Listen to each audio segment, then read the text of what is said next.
Assalamualaikum warahmatullahi wabarakatuh. Kembali lagi bersama saya Prasetya Fadi Aditya yang selama 30 menit ke depan akan menemani Anda dengan cerita-cerita menarik di sepak bola hanya di Propaganda program Sepak Bola untuk Anda.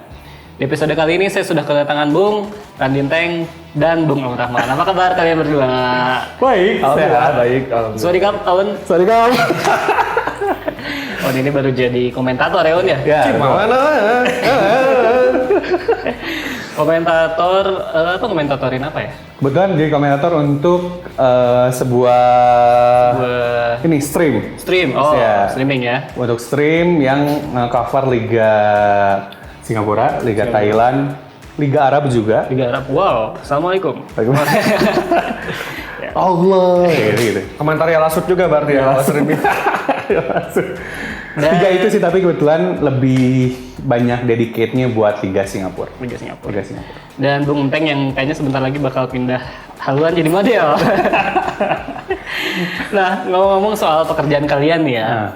Kalian berdua ini kan pernah bekerja di media, utamanya di media sepak bola ya.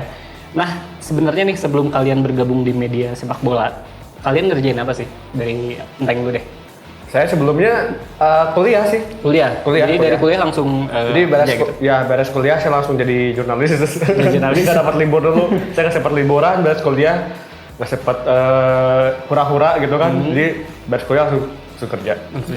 Di media aja ya, tapi bukan di media ya, di media. Dan dengar-dengar nggak sampai UMR ya, Teng? Jauh sekali. Jauh sekali dari UMR. Sedih ya di media ya. Kalau Un ngapain Un sebelum gabung atau kerja di media? Jadi sebelumnya tuh ya mungkin sama kayak Mang Teng, dia dari pas kuliah gak dapat libur, tapi kebetulan gak langsung masuk media. Waktu itu kerja sempat jadi asdos dulu, asisten dosen dulu. Oh, ya. Karena waktu itu ngerasanya mungkin bakal jadi dosen. Tapi ternyata ada kerjaan lain yang lebih menarik. Akhirnya waktu itu gabung ke perusahaan statistik sepak bola, tapi nggak lah. Karena itu juga kebetulan pas di akhir kuliah juga udah join ke sana sebagai kontributor. Baru dari sana ternyata disadari yang disukai itu bukan dari ngerjain sepak bola itu ya bukan ngerjain statistiknya gitu, tapi emang bikin tulisan dan lain-lain. Akhirnya pindahlah ke sebuah media sepak bola. Nah, pertanyaannya adalah, Teng kenapa sih Teng pindah dari media yang biasa gitu terus ke media sepak bola?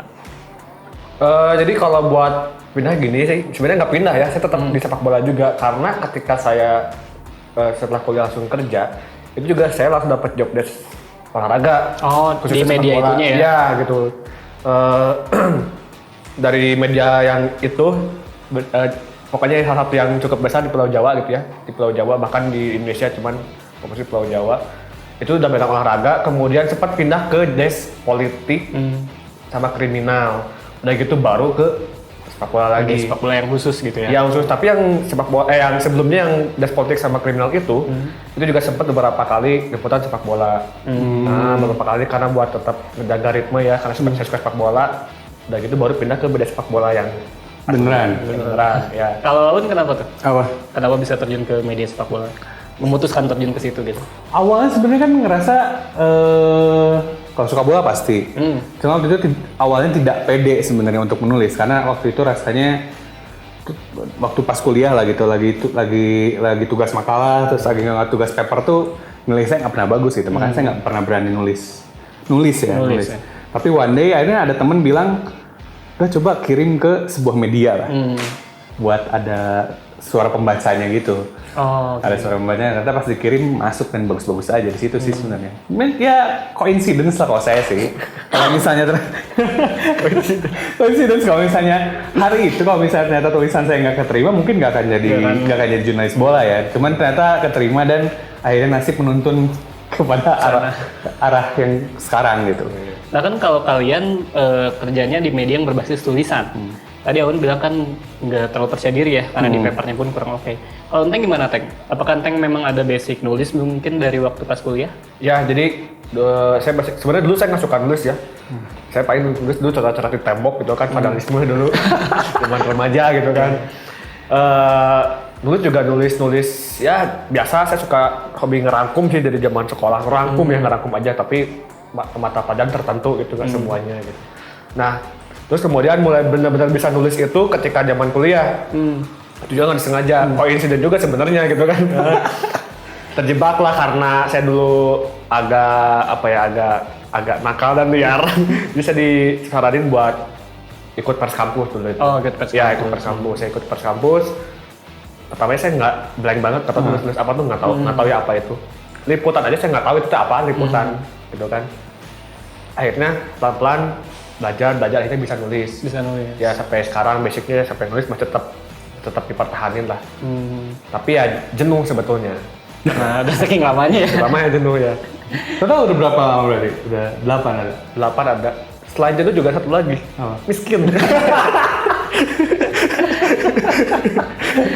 Ya kalau Kak tahu nih, selain nulis, kira-kira perlu basic lain nggak ya untuk Saya pernah dapat pertanyaan yang sama waktu saya jadi narasumber di webinar di sebuah kampus negeri di Bandung.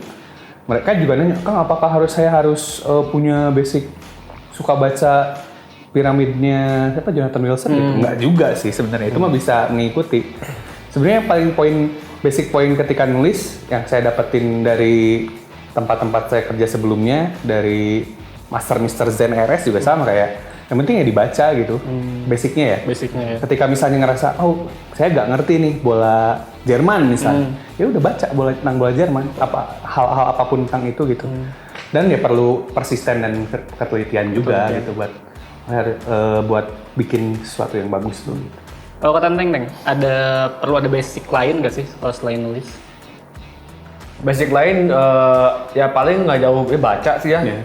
Basic lainnya itu kalian harus bisa menentukan mood yang enak buat nulis. Oke. Ya soalnya ada kan nulis itu kan beberapa macam jenis ya. Ada yang soft news, hard news gitu-gituan lah ya. Kalau nulis berita kan nggak perlu mood kalau menurutku ya. Paling tulis berita karena datanya ada, Karena kelihatan ya. gitu ya. Nah kan kalau misalnya kayak bahasa kreatif kayak feature gitu kan, itu tuh butuh mood yang bagus gitu kan. Biasanya saya kalau misalnya kayak waktu pagi, siang itu jarang dapat nulis mood feature tuh jarang banget. Biasanya udah sore, malam itu baru nulis mood feature yang enak ya. yang Karena lebih buat enak. dari si moodnya itu ya Teng. Ya kan kalau misalnya sore kemarin tuh mungkin lebih hening, terus bisa sambil lebih kopi Santai. cantik gitu santai gitu ya gitu. Jadi kalau data baca mah udah jelas pasti ya butuh. Tapi kalau mood tuh susah banget lah. Nyari moodnya ya. Nyari mood susah banget buat tulis kreatif ya terutama. Oke Teng, Alun tahan dulu. Jangan kemana-mana, tetap di Propaganda, program sepak bola untuk Anda.